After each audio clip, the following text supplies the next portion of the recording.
De nos jours, on entend beaucoup parler de démocratie. Mais la démocratie a une origine.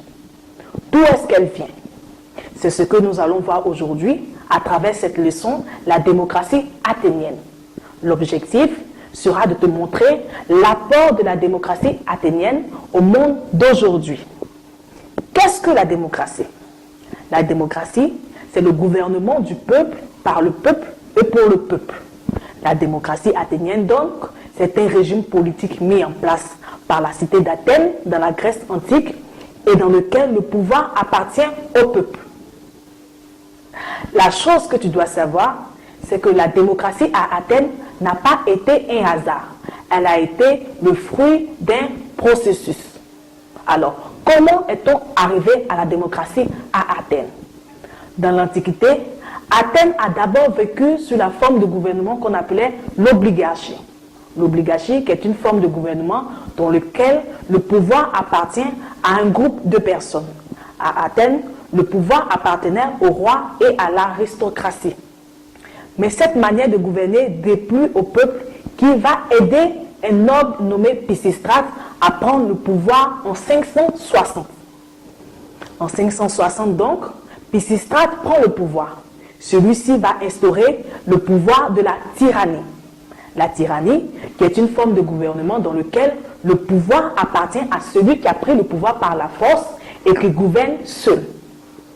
Pisistrate, comme le roi sous l'obligarchie, va régner seul. Cela ne plaît pas au peuple d'Athènes. Ainsi, en 510, Pisistrate va être renversé à son tour par Clisthène. Succès assuré. Clisthène va arriver au pouvoir à Athènes et va instaurer des réformes. Cette réforme va aboutir à la naissance de la démocratie. Pourquoi cela va aboutir à la naissance de la démocratie? Parce que Clisthène va permettre aux citoyens d'Athènes de participer à la vie politique. Certes, Clisthène avait donné naissance à la démocratie, mais c'est sous Périclès que la démocratie va atteindre son apogée. En effet, Périclès va instaurer le droit de vote des citoyens. Aussi, il y aura l'égalité entre tous les citoyens. Alors, la particularité de la démocratie à Athènes, c'est qu'elle fonctionnait avec l'Assemblée des citoyens, qu'on appelait Ecclésia. L'Ecclésia se réunissait au moins 4 fois par mois pour voter les lois et faire des déclarations de guerre. Ensuite, la particularité de la démocratie athénienne, c'est que les citoyens avaient le droit de choisir leurs dirigeants. Ils avaient le droit d'élire leurs stratèges, c'est-à-dire les chefs de l'armée, ou encore leurs magistrats, c'est-à-dire ceux qui étaient chargés de gouverner la cité.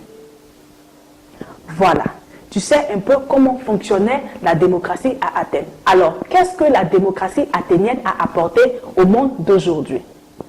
La démocratie athénienne est à la base donc de la démocratie que nous vivons aujourd'hui. En effet, grâce à la démocratie athénienne, nous connaissons le droit de vote. Nous connaissons le droit de la citoyenneté. Aujourd'hui, nous voyons que les personnes ont droit à la parole. Les personnes ont droit au vote.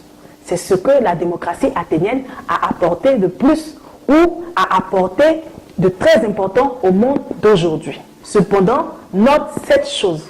La démocratie athénienne était limitée. Limitée parce que les femmes n'avaient pas droit au vote, ainsi que les mineurs. Voilà, je t'ai appris suffisamment de choses sur la démocratie athénienne. Tu sais à présent d'où vient la démocratie et qu'est-ce qu'elle a apporté dans ce monde. Comme conseil, sois un démocrate. Succès